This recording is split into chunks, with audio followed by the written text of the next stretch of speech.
Hello, my lovely Marshall blenders. How are you? How are you? Hello, hello, hello. Happy Wednesday. Wednesday. Miércoles. Mercredi. Wandadi. How are y'all doing?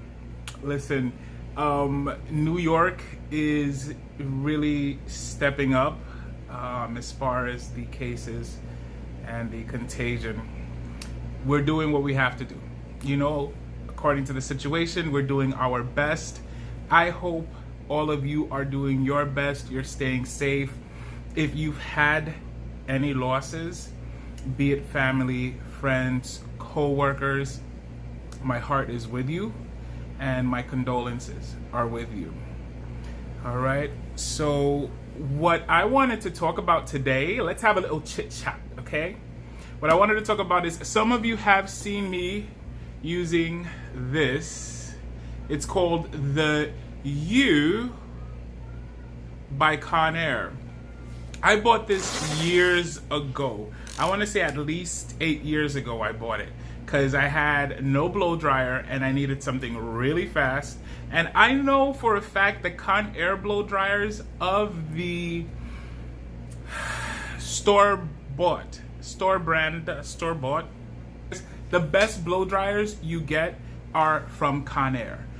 The best flat irons you get are from Remington and Conair, but in that order, Remington and then Conair. Those are the ones that work wonderfully. Like if you're in a pinch and you really need something, get it. The only thing is obviously their wires are not long because they're not professional.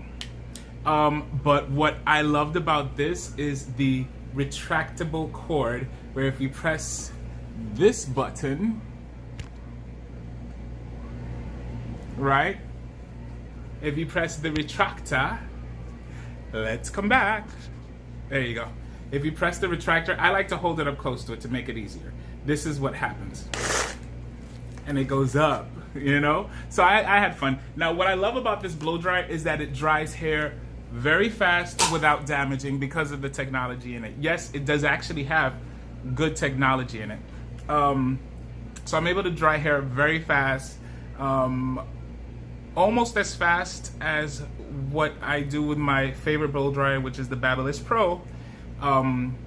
So it's a really good one. The other thing I wanted to talk about is, who remembers this? This is a throwback. Queen Helene cholesterol. I love it. I love it. It restores shine and long-lasting vitality. The red one is for extremely damaged hair. It strengthens the hair. It moisturizes it. It does bring back some elasticity. It's a really good one, and it's an old school one.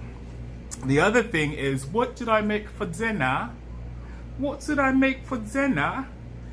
Dinner, dindin, to mange. What I made homemade tortillas. So these tortillas are absolutely homemade. I make it with the, I usually like to use Hecker's flour, but this time I had to use the gold, which is okay. It's just a little harder than the Hecker's. And I have a video of how I make the tortillas. So this has the homemade refried beans, homemade chicken, shredded chicken, and Gouda cheese on it.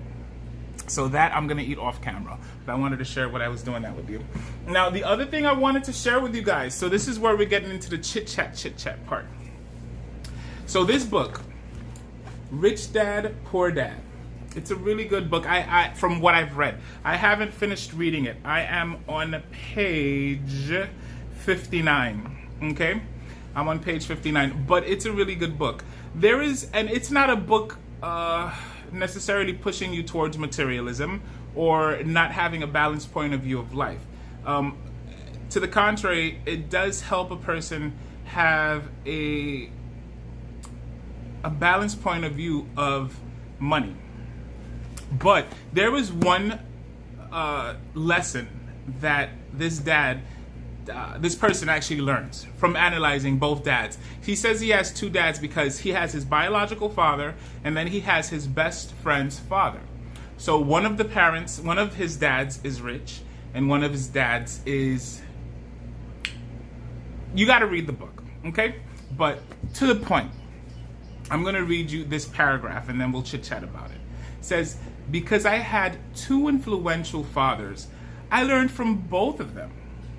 I had to think about each dad's advice, and in doing so, I gained valuable insight into the power and effect of one's thoughts on one's life.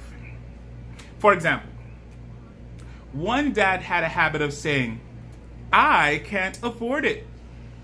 The other dad forbade those words to be used. He insisted I ask, how can I afford it? One is a statement and the other is a question. One lets you off the hook and the other forces you to think.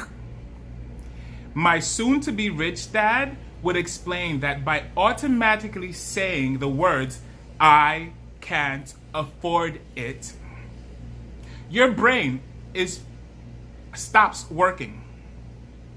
Your brain stops working. By asking the question, how can I afford it? Your brain is put to work. He did not mean that you should buy everything you want. He was fanatical about exercising your mind. The most powerful computer in the world. He'd say, my brain gets stronger every day because I exercise it. The stronger it gets, the more money I can make. He believed that automatically saying, I can't afford it, was a sign of mental laziness. Mental laziness. So that's page 11 in the book, Rich Dad, Poor Dad, okay? So what I liked about that is that it is a lesson that is applicable not just in making money. It is applicable in any situation in your life where you would hear yourself, be it in your mind, be it in your heart, or out loud saying, I can't. I can't. Anytime you say, I can't, guess what? You're putting yourself off of the hook. And you're possibly falling into mental laziness. But if you ask yourself, how can I do this? For example, if I say, I can't play basketball, then I don't have to play basketball because I can't play basketball. But if I say, how can I learn to play basketball? Guess what? I'm not going to be the best basketball player in the world, but guess what? I will learn to play basketball. I will be able to play basketball. And it applies in every single way. I can't be a good husband. Guess what? Ask yourself, ask your spouse, ask others, how can I be a good husband? I can't be a good son. Guess what? Ask yourself, ask others, how can I be a good son? You know, there's a lot of things in our lives that we feel and we've proven to ourselves that we cannot do. What is it that you say? Now answer this question honestly. What is it that you say you cannot do? That thing that you're thinking about or that you're trying to not think about, that's what you have to now ask yourself. How can I do this? What do I have to do this? And you also have to tell yourself that you have the intelligence to do it. Try. So that's what I got from that book. So I read it. I'm not necessarily reading it with the intention of becoming rich or, but I am reading it with the intention of learning.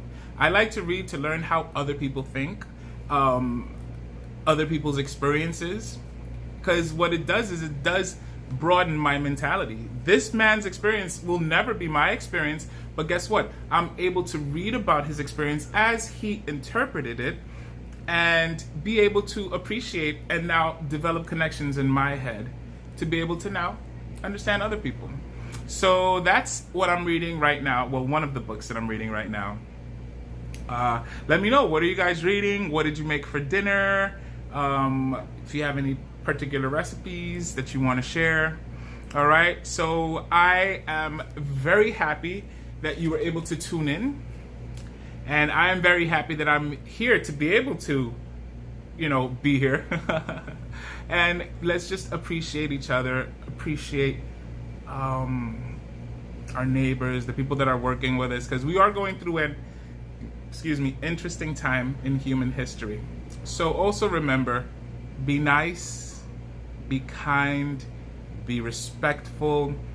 Do not be aggressive at work or at home or in the streets or in the train. Someone wants to be an aggressor, avoid, okay? Because right now everybody's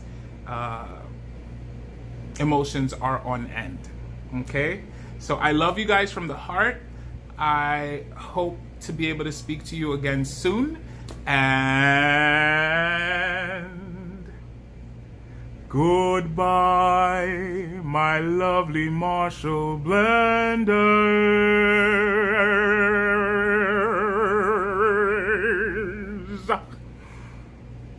I'll see you soon.